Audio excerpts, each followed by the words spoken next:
கவிதா, இன்னைக்கு ஒரு செய்தி ஒன்று பார்த்தேன். அதை பார்த்ததுமே எனக்கு ரொம்ப உருக்கமாக இருந்துச்சு. என்னன்னா, ஒரு குழந்தைக்கு வந்து தவறான சிகிச்சை கொடுத்ததால அந்த குழந்தையோட 2 கண் பார்வையுமே பறி போயிடுச்சு அப்படிங்கிற செய்தி அது. அதோட டீட்டெயில் ஏதாவது உனக்கு தெரியுமா? தெரியும், நான் சொல்கிறேன்.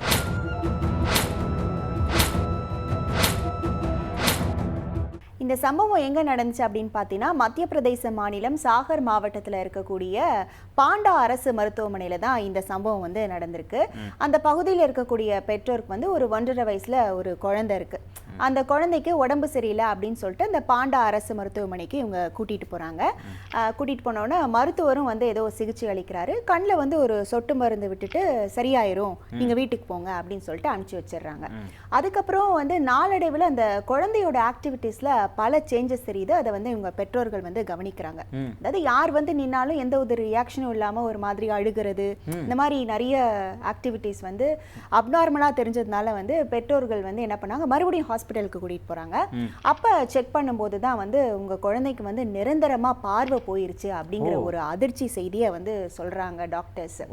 அப்போது இவங்க யோசிச்சு பார்க்குறாங்க, நம்ம என்ன பண்ணோம் குழந்தைக்கு அப்படின்னு சொல்லி யோசிச்சு பார்க்கும்போது, கண்ணில் சொட்டு மருந்து நம்ம வந்து அந்த பாண்டா ஹாஸ்பிட்டலில் போட்டாங்களே டாக்டர் அப்படின்னு சொல்லிட்டு அவங்க யோசிச்சு பார்க்குறாங்க. இப்போ அவங்க சிகிச்சைக்கு பயன்படுத்தின பிரிஸ்கிரிப்ஷன்லாம் வந்து பெற்றோர்கிட்ட இருக்குது. அதை கொண்டுட்டு போய் ஹாஸ்பிட்டலில் போய் கேட்கும்போது வந்து சளிக்கு பயன்படுத்துகிற சொட்டு மருந்துகள்லாம் அந்த பிரிஸ்கிரிப்ஷனில் இருக்குது. ஆனால் இவங்க போனது வந்து சளிக்காக போகலை, குழந்தைக்கு உடம்பு சரியில்லை அப்படிங்கிறதுக்காக போயிருக்காங்க.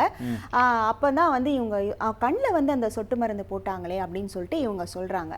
அப்போ வந்து இதை வச்சுட்டு அவங்க என்ன சொல்கிறாங்கன்னா, கண்ணில் வந்து சொட்டு மருந்து போட்டதுனால தான் என் குழந்தைக்கு வந்து பார்வை திறன் வந்து நிரந்தரமாக போயிடுச்சு அப்படின்னு வந்து பெற்றோர்கள் தரப்புலேருந்து குற்றம் சாட்டுறாங்க. அதாவது சளிக்கு பயன்படுத்தக்கூடிய அந்த சொட்டு மருந்தை வந்து குழந்தையோட கண்ணில் போட்டதால, அதாவது தவறான சிகிச்சையால தான் இந்த மாதிரி கண் பார்வை பறி போயிடுச்சு அப்படிங்கிற மாதிரி குற்றம் சாட்டுறாங்க இல்லையா? ஆமாம், குற்றம் சாட்டுறாங்க. இதுக்கு வந்து போலீஸ்லேயும் அவங்க வந்து புகார் தெரிவிச்சிருக்காங்க. போலீஸ் தரப்புலையும் விசாரணை நடந்துட்டு வருது. அதே மாதிரி சுகாதாரத்துறை தரப்புல இருந்தும் விசாரணை நடந்துட்டு வருது. சுகாதார தரப்புல இருந்து 3 பேர் கொண்ட குழு அமைச்சு இதை தீவிரமாக விசாரிச்சுட்டு வராங்க. எதனால இங்க தவறு நடந்துச்சு, எங்க தவறு நடந்துச்சு, ஏன் குழந்தைக்கு இந்த கண் பார்வை போயிருச்சு அப்படிங்கிறது இந்த முழுமையான விசாரணைக்கு அப்புறம் தான் வந்து நமக்கு முழுசா தெரிய வரும். யாரோ ஒருத்தரோட சின்ன ஒரு கவனக்குறைவு இங்கே பற்றியா குழந்தைக்கு கண் பார்வை பறிபோகிற அளவுக்கான பெரிய விளைவை கொடுத்துருக்கு. கேட்கவே ரொம்ப சோகமாக இருக்குது.